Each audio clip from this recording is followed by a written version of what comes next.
Freeze frame on my face, mascara streaked, lips trembling, holding a document that shouldn't exist. Narrator me. Question for you. What would you do if you found out the man you were raising 2 kids for was secretly raising a whole other family behind your back?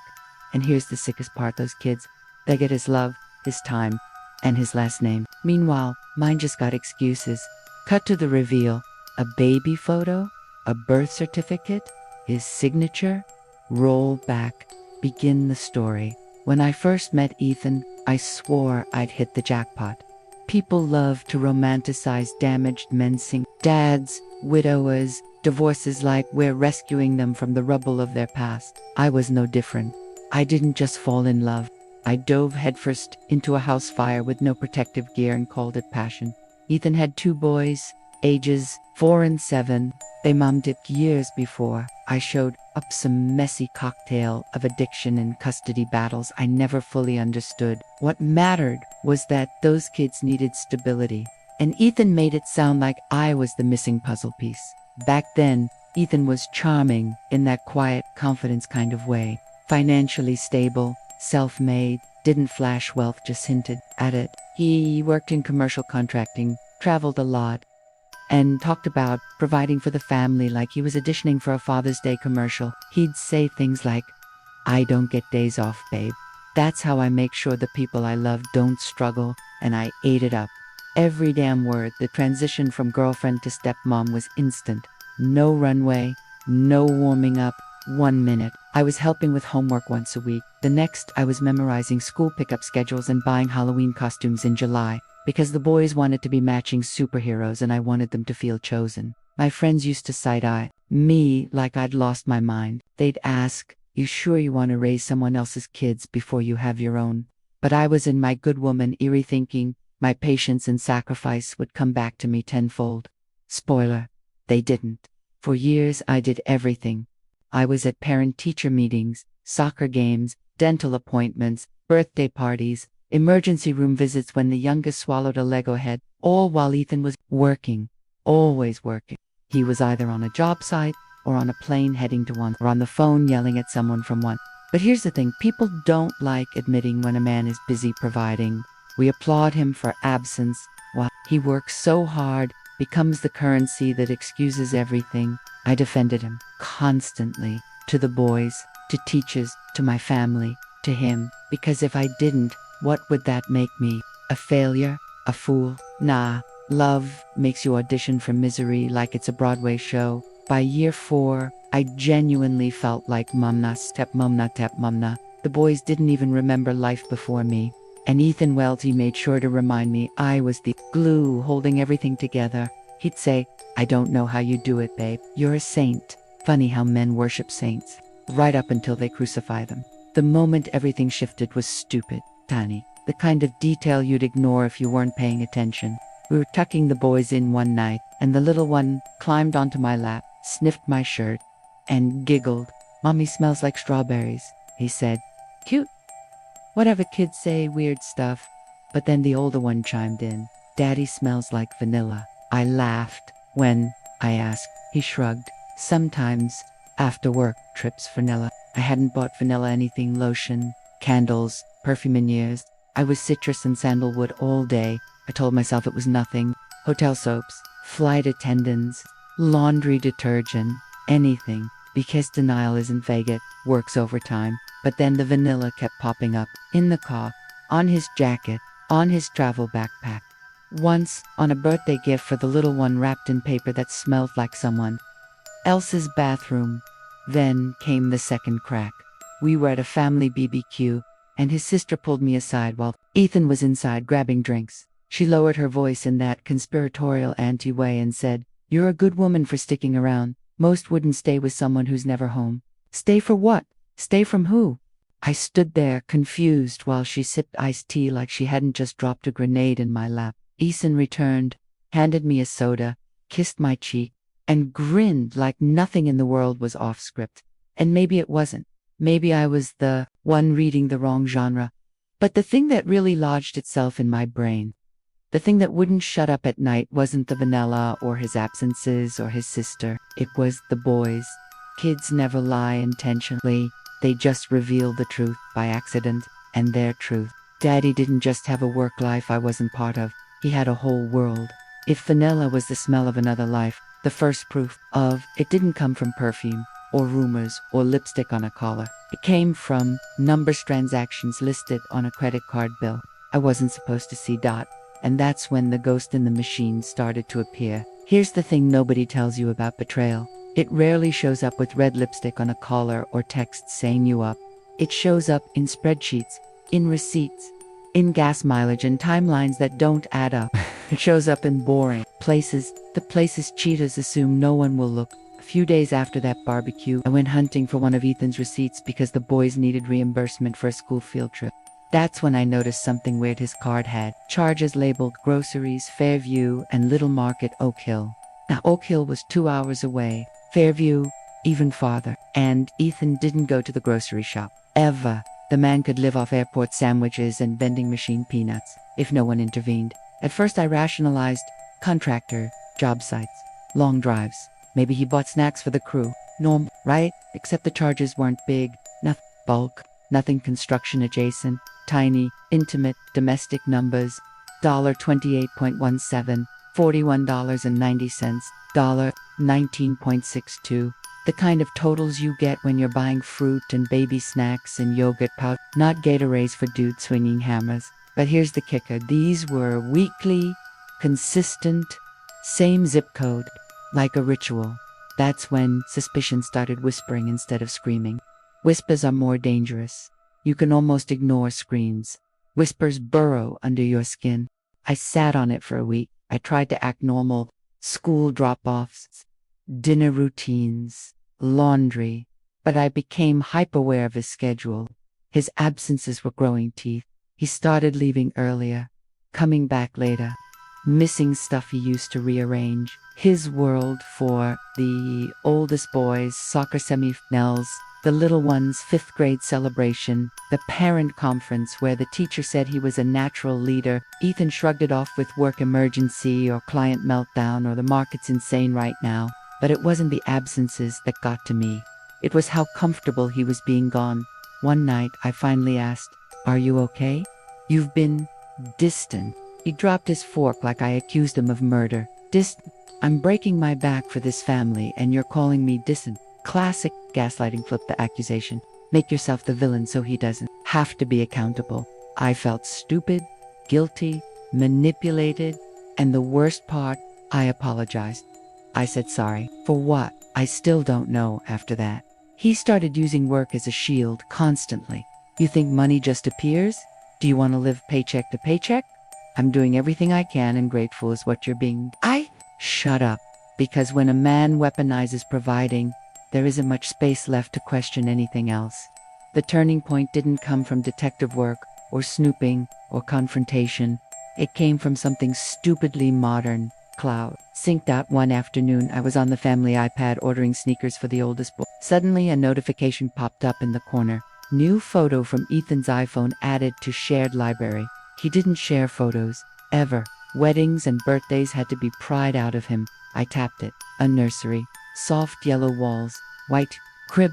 A stuffed bunny in the corner. Brand new, mobile, dangling stars and moons.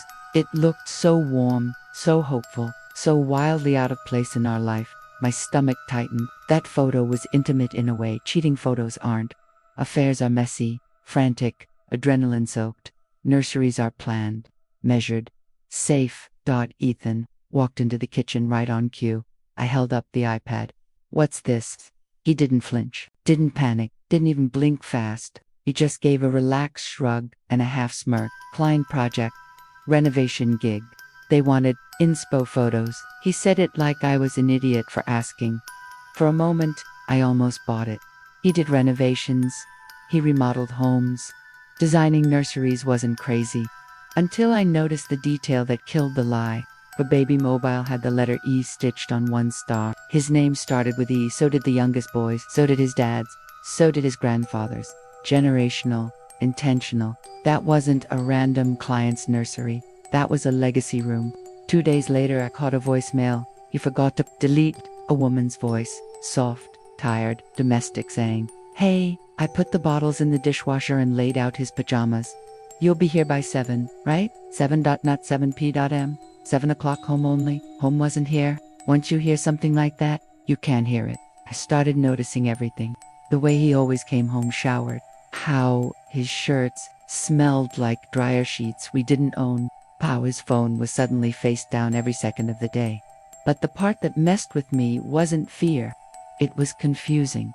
If he was cheating, why do it this way? Why the grocery charges? Why the nursery? Why the voicemail about pajamas? Cheaters don't buy baby bottles. Cheaters don't build bedrooms. Cheaters don't create families. They create fantasies. This was different. This was real. Eventually, I stopped asking questions and started collecting answers. Because there's one thing about men living double lives, they always mess up eventually. And Ethan's mistake? He didn't just cheat. He relocated. If you're watching this story, tighten your blanket and hit the like button so YouTube understands you want the next chapter unlocked on. Tell me in the comments, which beautiful country are you watching from? And what's the exact time there right now?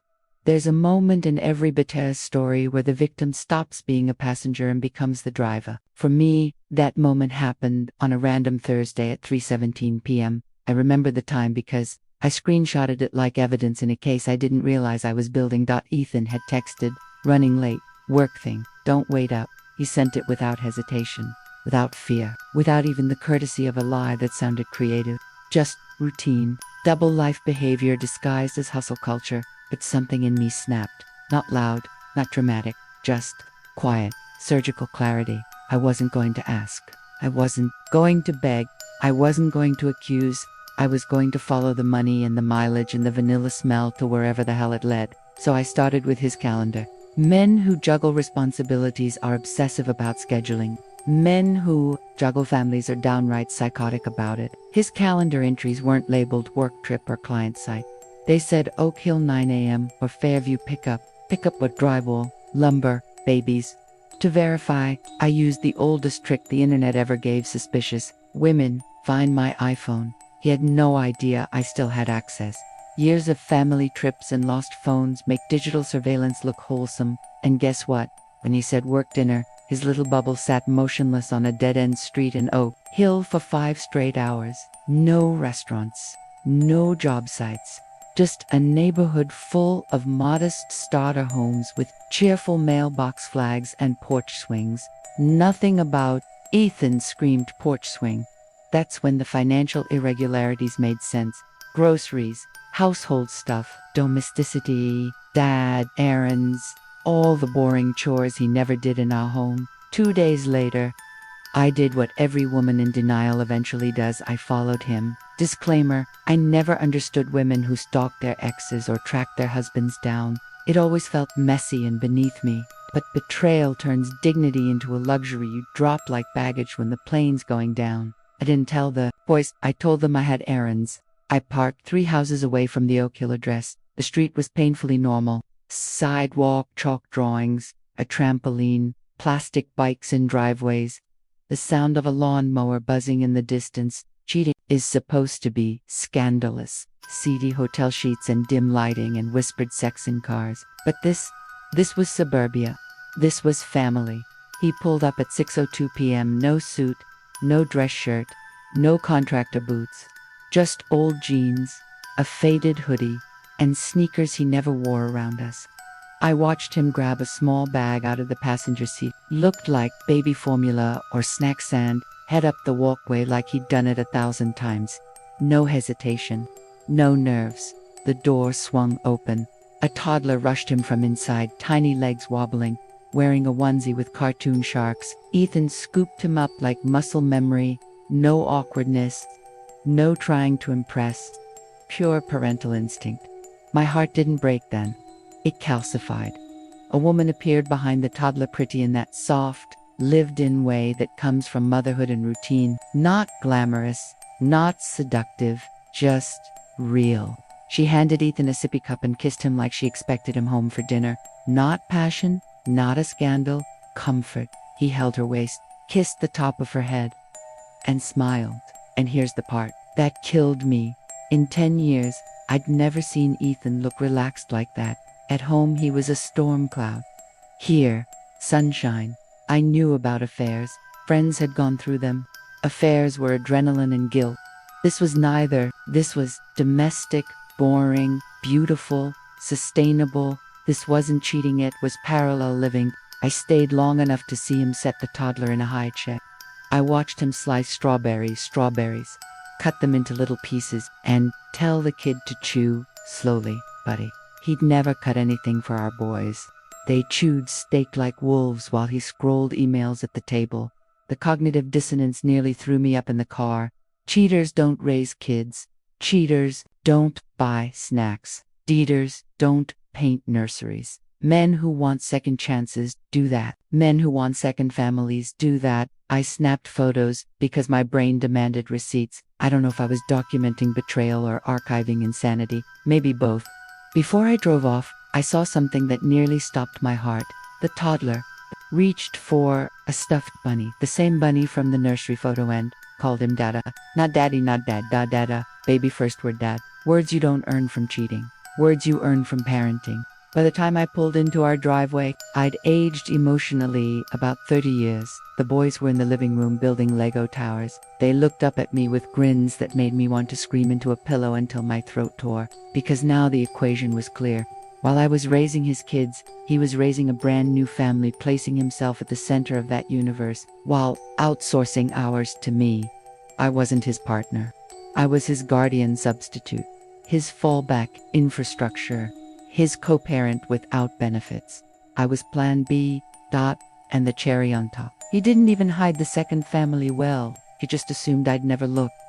Because good women don't investigate, good women trust. People underestimate women in shock. They think we melt, collapse, sob. But the strongest women don't. Cry at first, they strategize. I made dinner. I bathed the boys. I read bedtime stories. I packed lunches for tomorrow. Routine was my war paint, because I wasn't going to confront him with words. Not yet. Words give men exits, excuses, narratives. I wanted evidence. I wanted the truth. I wanted the kind of clean precision that makes lawyers smile. I needed the second woman to exist on paper. I needed the kid to exist legally. I needed the lies mapped out. When Ethan walked through the door at 11:19 p.m., smelling like vanilla, and baby Loshani kissed my forehead and whispered, "Long day." And I swear to God, I smiled back, because tomorrow I was going to learn the other woman's name, and the truth about what he'd told her. Might hurt more than anything he'd ever done to me. People assume the confrontation is the climax, the shouting, the tears, the table slapping, but the truth, confrontations are rarely explosive. They're strategic, surgical, antiseptic. It's the cleanup afterward that guts you. I didn't confront Ethan the night I followed him. I watched him sleep instead. His breathing was steady, peaceful, childlike. Meanwhile, I lay awake staring at the ceiling, tracing every lie he ever told, trying to remember when the story shifted. John Rosen, I missed it. The next morning, I didn't set a trap. I set a timeline. While he showered, I accessed the boys' Chromebook linked to the same Gmail Ethan used for paperwork. Most men who run double lives have impeccable secrecy around sex. But domesticity? That's where they get sloppy. Sign-up forms, digital receipts, email confirmations, and I found a Talk Hill Pediatric Associates, billing contacts. Ethan L. Father, no nickname, no alias, no middleman, just father. There was a date of birth, a doctor's name, vaccination appointments, the stuff real parents track religiously. I stared at the Dob 3093 years goal 3 years, which meant while I was teaching his oldest how to tie shoes and tucking in his youngest after nightmares, Ethan was showing up to baby checkups, measuring height, weighing milestones, cheering first steps, and the woman, the billing address, led me to her name, Lydia Marshall. I whispered it aloud, soft, testing the weight. Lydia. It tasted like someone I should hate. But betrayal rarely gives you convenient villains, only complicated ones. Ethan came home that night at a normal time, 6:48 p.m., like a man proving something without being asked. He hugged the boys, ate dinner, told me about client headaches, and then showered again, scrubbing Oak Hill off his skin. I waited until the kids were in their rooms before I made my move. I placed the printed pediatric paperwork on the kitchen island, clean-scented and undeniable. Alongside it, I laid the photos from the car, Ethan in jeans, Ethan with a toddler, Ethan wiping strawberry juice off shark pajamas. No captions, no accusations, just exhibits. He walked in, towel around his shoulders, phone in his hand, still scrolling. He froze mid-step when he saw the paperwork. The entire universe shuddered to silence. He blinked once, twice, 3 times, the kind of blinking that's less confusion and more panic denial. Loading screen. Finally, he breathed. Where did you get that? Not, it's not mine. Not, your misunderstanding. Not even an apology. Just pure damage control. Didn't scream. I didn't cry. I didn't even stand. Sit down. He did. Slow, cautious, like he'd just realized the house was wired with explosives. He cleared his throat. Look, it's complicated. Complicated. Men love that word. It's a get-out-of explanation-free card. I didn't want to hurt you, or the boys, or anyone. I tilted my head. So you started a second family. He winced. The truth always stings more when spoken calmly. Then the classic line, it just happened. Cheating doesn't just happen. Babies don't just happen. Nurseries don't just get painted. Pediatric bills don't just get paid. Double lives happen when men make 1,000 little micro-decisions and assume the woman holding everything together won't look up long enough to notice. The boys heard voices and came downstairs. The oldest saw the pediatric papers, picked them up, and frowned. Dad, what's so kill? Ethan's face went dead white. Kids shouldn't have to learn the word betrayal before they learn algebra. I took the papers gently from his hands. It's nothing you need to worry about right now, but kids know. They always know. Their dad swallowed guilt like battery acid while their eyes flicked back and forth between us. Later, upstairs, I had to choose between truth and anesthesia. I opted for the middle ground. Dad made a mistake. I told them a big one. It doesn't mean he doesn't love you, but it means we have to make some changes. The little one asked, is it because of the other baby? I froze. You knew? He nodded. Daddy told us we might have a brother someday, but he said to keep it a surprise. Surprise. Like infidelity was Christmas. I contacted Lydia the next afternoon. Not with venom, with facts. I sent a single text. Hi, my name is Claire. I've been with Ethan for 10 years and have been raising his sons. I believe we need to talk. Her reply came 10 minutes later. I don't understand. So, I sent photos, paperwork, receipts, and then silence, long, dreadful silence. Finally, he told me you were his ex-wife. He said you wouldn't sign divorce papers. He said he was raising the boys alone. He told me you were bitter and unstable. There it was. Not just cheating, character assassination. He didn't just lie to protect himself.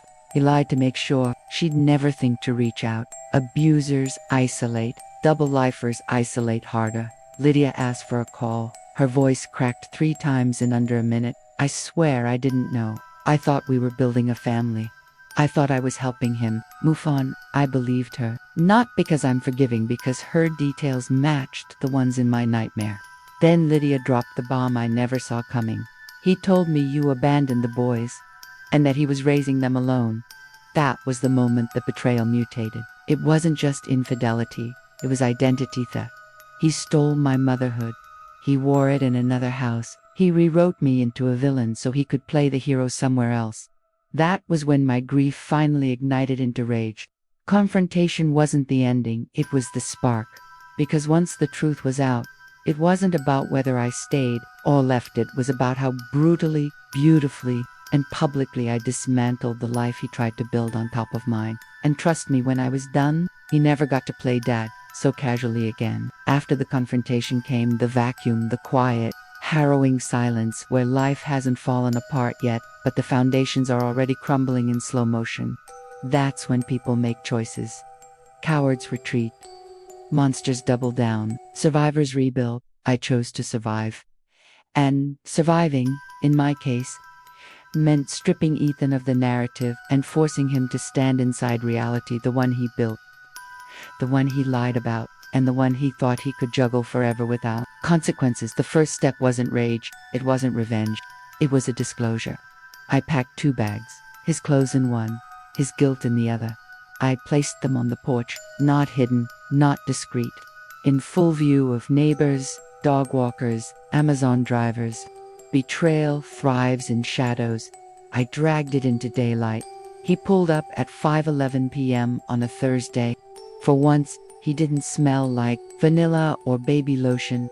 He smelled like someone who knew the final boss battle had arrived. He stepped out of the car, saw the bags, saw my crossed arms, and froze. "You're overreacting." There it was, the last gasp of a drowning ego. I shook my head. "You don't get to define my reaction anymore." His eyes darted toward the neighbors. Appearance mattered to him more than integrity ever did. "Can we talk inside?" "No, we're done talking privately."